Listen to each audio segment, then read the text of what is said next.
우리 예수님께서 이 땅에 오신 것을 기념하고 기억하는 날인데, 예수님께서 왕으로 오셨음을 우리가 찬양을 통해서 하나님 앞에 영광을 돌렸습니다. 그 왕이신 예수님, 우리 마음속에 정말로 늘 영원히 모시며 살아가는 우리 모든 성도들이 되기를 바랍니다. 이스라엘이라는 나라에 베들레헴이라는 조그마한 동네가 있습니다.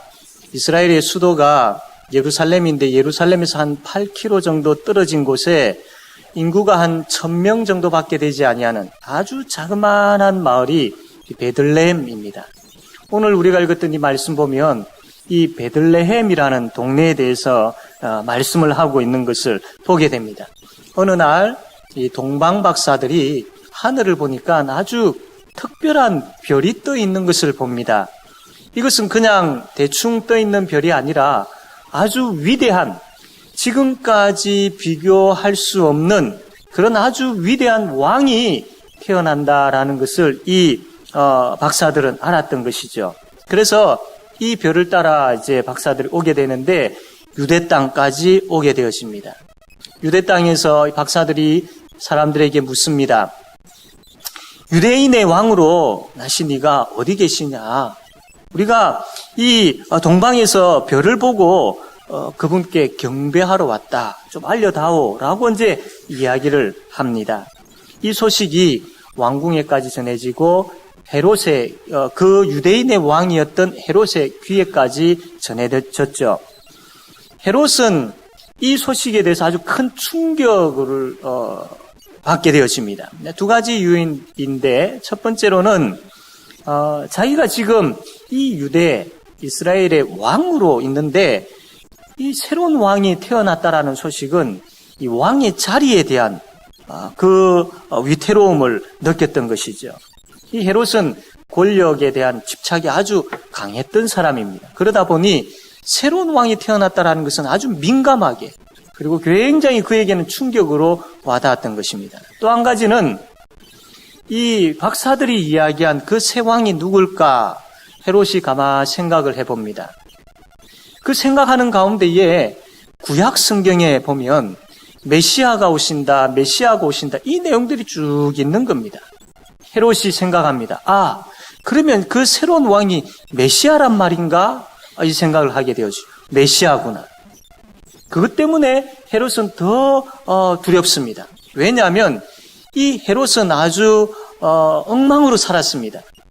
그의 왕의 자리를 지키기 위해서 그의 아내도 죽이고 그의 두 아들도 죽였던 그런 왕이었습니다. 그거 하나만 보더라도 얼마나 폭군이었는지 잘 알 수 있죠. 그런 삶을 살다 보니까 메시아가 오셨다라는 그 소식은 그에게 큰 두려움으로 와닿았던 것입니다. 그래서 헤롯은 안절부절 못합니다. 그래서 대제사장들을 부르고 서기관들을 부릅니다. 그러면 그리스도가 어디서 난단 말이냐? 어디서 태어나느냐? 알아보아라. 그래서 그들이 이야기합니다. 그 메시아 그리스도, 그분은 베들레헴이라는 동네에서 태어납니다. 그들이 그렇게 이야기한 근거가 뭐냐면 그들은 구약 성경을 잘 아는 사람들이거든요. 구약 성경에 보니까 이 내용이 나와 있더라는 겁니다. 미가서 5장 2절 말씀 보니까 나와 있는데 한번 비추어 주시겠습니까?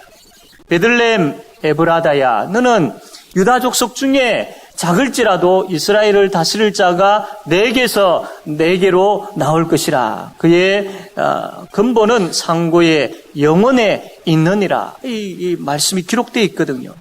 이 말씀을 알고 있었던 사람들이 베들레헴 그 동네에서 그리스도가 탄생합니다라고 이야기를 해주었던 거죠. 이 미가 5장 2절, 이 구약 성경의 말씀이 오늘 우리가 읽었던 마태복음 2장 6절에 있는 말씀입니다. 그래서 이 대제사장들과 서기관들이 헤롯 왕에게 이 말씀을 읽어주면서 이야기하면서 베들레헴에 그리스도가 탄생합니다라고 이야기를 했던 거죠.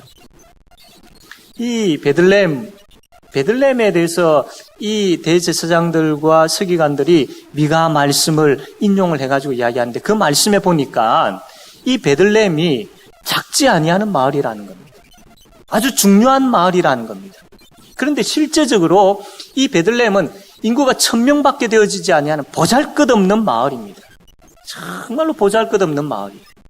그런 마을을 이 성경은 기록하기를 작지 않다, 중요하다, 너무나도 중요한 마을이다라고 이야기를 합니다. 그 이유에 대해서 마태복음 2장 6절 보면 이렇게 이야기합니다. 그 마을에서 다스리는 자가 나타난다. 다스리는 자가 태어날 것이다. 그래서 다스리는 자가 나오기 때문에 이 마을은 중요한 마을이다 라는 이야기를 합니다. 다스리는 자가 어떤 사람일까요? 통치하는 사람을 이야기하지 않습니까? 통치자가 누구를 이야기합니까? 왕을 이야기합니다. 그러므로 베들레헴에서 태어날 분이 누구냐면 예수 그리스도인데 그 예수님은 다스리시는 분이다. 즉 다시 이야기하면 그 예수님은 왕이시다. 예수님께서 이 땅에 오실 때에 왕으로 오신다. 이것을 지금 여기에서 이야기하고 있는 것입니다. 이 성탄절 우리가 이렇게 함께 예배드리면서 이 성탄절을 보내고 있지 않습니까? 이 성탄절은 예수님께서 이 땅에 왕으로 오셨다라는 것을 우리가 고백하고 찬양하고 기뻐하는 날입니다. 이게 성탄절의 본래 의미입니다. 성탄절을 지키면서 이 마음이 우리의 마음속에 충만해야 됩니다. 가족과 함께 좋은 시간을 보내고 거리에 나가서 트리를 보면서 즐거워하고 좋은 외식을 같이 나누고 또 영화를 보고 그 주어진 시간들 잘 활용하는 것 참 중요하지만 그러나 성탄절의 참된 의미를 우리가 분명히 알고 즐거워하고 기뻐할 수 있어야 된다라는 겁니다. 그 성탄절의 의미를 모르고 한다라는 것은 아무런 소용이 없습니다. 세상 사람들과 똑같은 것이죠. 예수님께서 이 땅에 왕으로 오셨습니다. 그것이 우리의 기쁨이 되어야 되고 그것이 우리의 찬송이 되어야 됩니다. 그래서 우리가 여기에서 지금 함께 예배드리는 것이 되어야 됩니다. 왕으로 오셨다라고 할 때 참 우리가 잘 와닿지 않죠. 영국이나 일본 같은 경우에는 또 잘 모르겠지만 우리는 과거에 고려시대나 조선시대에 왕이 있었습니다. 그래서 그 왕에 대한 생각들이 좀 아주 많이 떨어져 있는 상태의 시대에 살고 있습니다. 더군다나 과거 우리의 왕들의 모습들을 보면 다 성군이 아니었습니다. 많은 왕들이 정말로 악행을 행하고 많은 왕들이 참 강압적으로 군림했던 그런 모습들을 보게 되어집니다.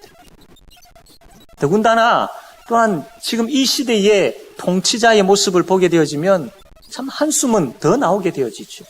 그래서 왕에 대한 이미지, 통치자에 대한 이미지가 썩 우리에게 그렇게 좋지만은 않습니다. 그러나 예수님은 그런 왕이 아니십니다. 예수님은 참된 왕이십니다.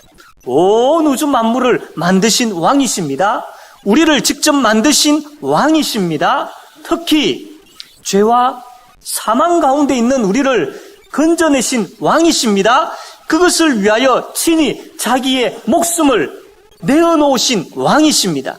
그리고 우리에게 영원한 생명을 주신 왕이십니다. 이런 왕과 세상의 왕과 어떻게 비교할 수 있겠습니까? 예수님 바로 그런 왕이시고 그런 왕이 우리에게 오신 것입니다. 그렇다면 우리가 예수 그리스도를 참된 왕으로 바로 그런 왕으로 믿는다면 경배하지 아니할 수 없죠. 경배할 수밖에 없습니다. 세상의 왕들에 대해서 우리가 두려운 마음을 가지지만 그 권력에 대해서 두려운 마음을 가지지 정말로 그가 그 주어진 권위에 합당한 삶을 살면 우리가 그 권위를 인정하고 권위를 가지겠지만 인정하겠지만 그렇지 못한 경우들이 많지 않습니까? 그러나 우리 주님은 그렇지 않습니다. 우리 주님은 정말로 왕 중의 왕이십니다. 참된 왕이십니다. 그래서 우리는 그분 앞에 두렵고 떨림으로 경배할 수밖에 없습니다. 그분이 강압적으로 뭘 하기 때문에 그래서 두려운 것이 아니라 정말로 왕이시기 때문에 우리를 위하여서 아낌없이 자신의 목숨까지 주신 왕 중의 왕이시기 때문에 우리가 그분 앞에 엎드리지 아니할 수 없다라는 겁니다. 여러분, 예수님을 생각할 때에 정말로 그분이 좋아서, 그분의 은혜가 너무나도 감격스러워서 그분 앞에 엎드려서 정말로 찬양하고, 그분 앞에 엎드려서 정말로 그분을 너무나도 좋아하고 있음에 대한 고백들이 우리에게 있느냐라는 것. 이 성탄절을 맞이하여서 왕으로 오신 예수 그리스도에 대한 그 영적 회복, 그 왕으로 오신 예수님에 대한 그 감격, 왕으로 오신 예수님에 대한 기쁨, 왕으로 오신 예수님으로 인한 즐거움이 정말로 참되게 우리 마음에서 회복되어지는 그런 부흥의 역사가 있게 되어지기를 바랍니다. 그분이 왕으로 오셨는데요, 우리를 다스리시기 위해서 오셨다고 합니다. 그런데 다스림을 받는다, 이 말 역시 또 썩 이게 어감이 좋지 않죠. 구속을 받는 느낌이 들고, 속박이 되는 느낌이 들고, 간섭을 받는 것, 우리가 그렇게 좋아하지 않지 않습니까? 그러나 누구에게 다스림을 받고 어떤 다스림을 받는가, 이게 참 중요합니다. 우리는 사탄이라는 왕을 섬겼고 죄와 죽음의 노예로 살았던 사람들입니다. 죄의 다스림을, 죽음의 다스림을, 사탄의 다스림을 받았던 사람들입니다. 그때는 생명이 무엇인지, 구원이 무엇인지, 천국이 무엇인지, 평안이 무엇인지, 소망이 무엇인지 아무것도 모르고 그렇게 살았던 우리이죠. 그런데 예수님이 이 땅에 오셨습니다. 그것도 왕으로 오셨습니다. 그 왕 되신 예수님께서 우리를 하나님 나라로 부르셨습니다. 하나님 나라 백성 삼아 주셨습니다. 하나님 나라의 왕이신 예수님께서 하나님 나라의 백성인 우리를 친히 다스리십니다. 그래서 우리가 죽음에서 생명으로, 죄인에서 의인으로, 지옥에서 천국으로 옮겨졌지 않습니까? 예수님의 다스림을 받음으로 인하여서 이제 우리는 참된 자유를 누리게 되어지는 겁니다.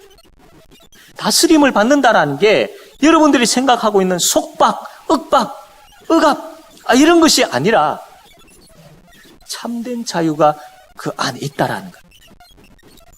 죄와 사망, 사탄의 다스림은 그 안에 속박이 있지만 예수님의 다스림은 그 안에 참된 자유가 있습니다. 탕자가 아버지를 떠났을 때 어땠습니까? 허랑방탕했지요. 기근이 찾아왔지요. 돼지, 그 우리 속에서 돼지가 먹는 그 음식까지 도저히 그조차도 주는 사람이 없어서 굶어 죽게 되어지는 지경까지 갔지 않습니까? 그러한 탕자가 아버지를 생각하고 아버지를 향하고 아버지를 만나고 아버지의 집 안에 거하게 되어졌을 때에 얼마나 놀라운 복을 받게 되었습니까? 아버지 집 안에 있는 것이 어떻게 그게 속박이라고 할 수 있겠습니까? 아니죠. 아버지를 떠난 그 자체가 속박이었죠. 그러나 아버지를 만나고 아버지 안에 거하게 되어졌을 때에 탕자는 참된 자유를 누리게 되었습니다. 성탄절을 맞이하여서 예수 그리스도, 왕 되신 예수 그리스도, 나를 다스리시는 예수 그리스도, 그분을 더 깊이 만남을 통하여서 내 속에 참된 자유가 충만하게 되어지는 그런 은혜가 가득하게 되어지기를 바랍니다. 그렇다면 그분이 왕으로 우리를 다스릴 때에 어떻게 다스리시겠습니까? 오늘 말씀 보게 되어지면 이렇게 기록되어 있습니다. 내게서 한 다스리는 자가 나와서 내 백성 이스라엘의 뭐가 되리라? 목자가 되리라 라고 했습니다. 왕이시지만 군림하지 않습니다. 강압적으로 하지 않습니다. 그 왕이신 예수님은 목자로서 우리를 다스리신다고 했습니다. 요한복음 10장 10절 11절 말씀 보면 도둑이 오는 것은 도둑질하고 죽이고 멸망시키려는 것뿐이요 내가 온 것은 양으로 생명을 얻게 하고 더 풍성히 얻게 하려는 것이라. 나는 선한 목자라. 선한 목자는 양들을 위하여 목숨을 버리거니와. 예수님께서 목자로 오셔서 이렇게 우리에게 풍성하게 주실 뿐만 아니라 본인의 자신의 목숨까지도 아낌없이 주시는 목자다라고, 그렇게 다스리는 분이다라고 말씀을 하고 있습니다. 시편 23편 말씀 보면 목자이신 예수님이 어떻게 우리를 다스리는지를 잘 설명을 하고 있습니다. 양들을 푸른 풀밭에 누이고 쉴만한 물가로 인도한다라고 했지요. 예수님은 우리의 필요를 채워주실 뿐만 아니라 그것도 풍성하게 채워주십니다. 문제를 해결해 주실 뿐만 아니라 평안한 자리까지 거하도록 해주시는 분이십니다. 특별히 우리가 살아가는 가운데 때로는 사망의 엄침한 골짜기를 지나가는 때도 있습니다. 그런 때에 주님 어떻게 하신다고 했습니까? 주께서 우리와 함께 하신다고 했습니다. 그 사망의 엄침한 골짜기에 우리만 내버려 두지 아니하고 주께서 친히 우리와 함께 하신다고 했습니다. 그리고 주의 지팡이와 막대기로 우리를 위로하신다라고 구체적으로 말씀을 하고 있는 것을 보게 되어집니다. 그런데 주께서 우리와 함께 하시고 주의 지팡이와 막대기로 우리를 안위하신다라는 그 목자이신 예수님께서 그렇게 우리를 다스리신다라고 하셨는데 내 인생은 왜 이렇느냐라는 거예요. 왜 자꾸 꼬이는 일들만 생기고 왜 자꾸 문제만 쌓여져 가고 왜 자꾸 내 마음속에는 평안이 없느냐 사라져 가고 있느냐라는 겁니다. 왜일까요? 무엇이 문제일까요? 주께서 나와 함께 하심이라라는 이 말씀을 붙잡지 못했기 때문입니다. 하나님께서 나와 함께 하시는 것에 대한 믿음이 주께서 나와 함께 하시겠다라고 말씀하시고 또 말씀하시고 그러므로 두려워하지 말라라고 말씀하시면서까지 내가 너희와 함께 하겠다. 그 누구도 내가 너희들을 사랑하는 것에서 끊을 수 없다. 내가 너희들을 놓지 않겠다라고 함께 하겠다라고 약속하신 그 말씀에 대한 믿음이 우리에게 없기 때문에 주의 지팡이와 막대기로 우리를 안위하시겠다라고 약속하시고 또 약속하시고 귀에 못이 박히도록 약속하셨건만 우리는 거기에 대한 믿음이 없기 때문입니다. 우리 자신에게 한번 질문해 보시길 바랍니다. 주께서 나와 함께 하심이라 이 약속의 말씀을 확실히 믿고 붙잡고 살아왔는지 예배드리며 말씀을 드리는 이 현장뿐만 아니라 살아가는 삶 가운데서 우리가 살아가는 그 현장, 그 많은 어려움을 겪고 있는 그 현장, 힘들며 눈물 흘리고 있는 그 현장에서 주께서 나와 함께 하심이라라는 그 말씀을 붙들었는지 생각해 보아야 할 것입니다. 빚더미에 앉아 있을 때에, 큰 병에 걸려 입원 중에 있을 때에, 가정에 불화가 생겼을 때, 자녀에게 문제가 생겼을 때에, 사랑과의 관계로 힘들어할 때에 주께서 나와 함께 하심이라. 바로 그때에 이 말씀을 붙잡았는지, 바로 그때에 이 말씀에 대한 확신이 있었는지 우리가 생각해 보아야 할 것입니다. 하나님 함께 하신다.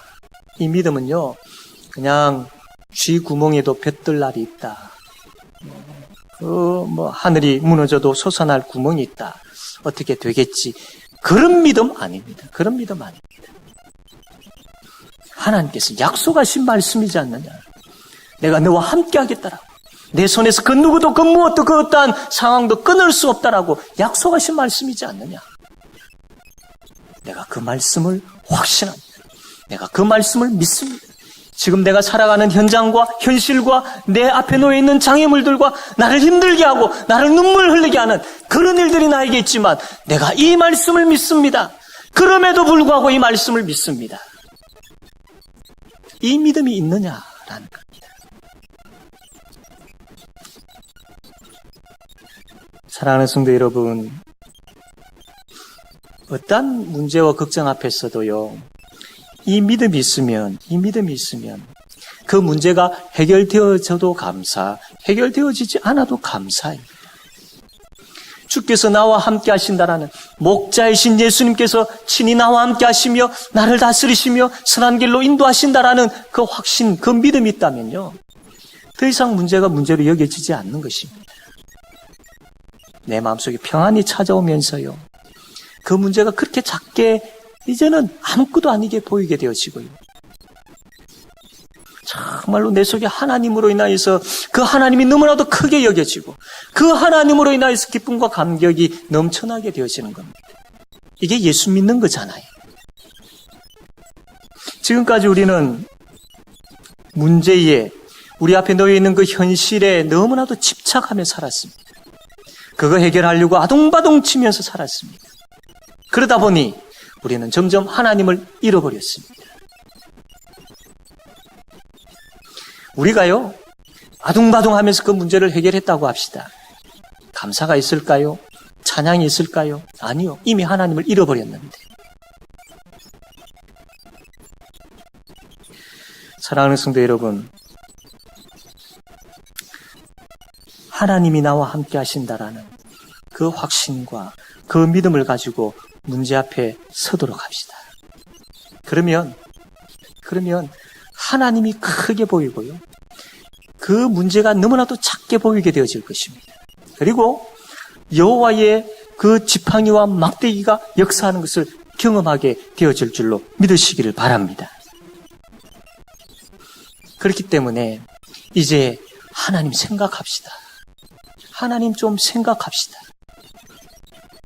정말로 우리가 찬양을 부르는 그만큼, 우리가 말씀을 읽는 그만큼, 우리가 기도할 때 하나님이라고 부르는 그만큼 우리의 실제 삶 속에서 하나님 좀 생각합시다. 하나님 좀 생각합시다. 눈물 나는 그 현장에서 하나님 생각하고요. 도저히 내 힘으로 해결되어지지 아니하여서 주저앉을 수밖에 없는 그 현장에서 하나님 생각하고요. 화가 나는 그 현장에서도 하나님 생각하고요. 어떠한 상황, 어떠한 형편에서도 하나님 좀 생각합시다. 하나님. 그분이 나와 함께 하신다라는 것, 그분이 내 아버지시다라는 것, 그분이 나의 선한 목자다라는 것 생각합시다. 그럴 때에 아까도 말씀드린 것처럼 문제가 해결되어지고 않고가 이제는 더 이상 문제가 아니에요. 하나님 생각하는 그 순간에 내 마음속에 평안이 찾아옵니다. 그 평안이 내 속에 있는 그 두려움과 내 속에 있는 걱정, 염려거리들과 내 속에 있는 모든 것들을 다 덮어버립니다. 다 덮어버립니다. 하나님께서 능력을 역사하시는 거죠. 때로는 하나님께서 하늘에 지혜를 주셔서 그 문제를 해결하기도 하시고, 때로는 엎드려 기도하는 가운데 하나님께서 역사하셔서 친히 그 문제를 해결하시는 것을 보게 되기도 하고요. 중요한 것은 내가 하나님 앞에 어떻게 서 있느냐, 이것입니다.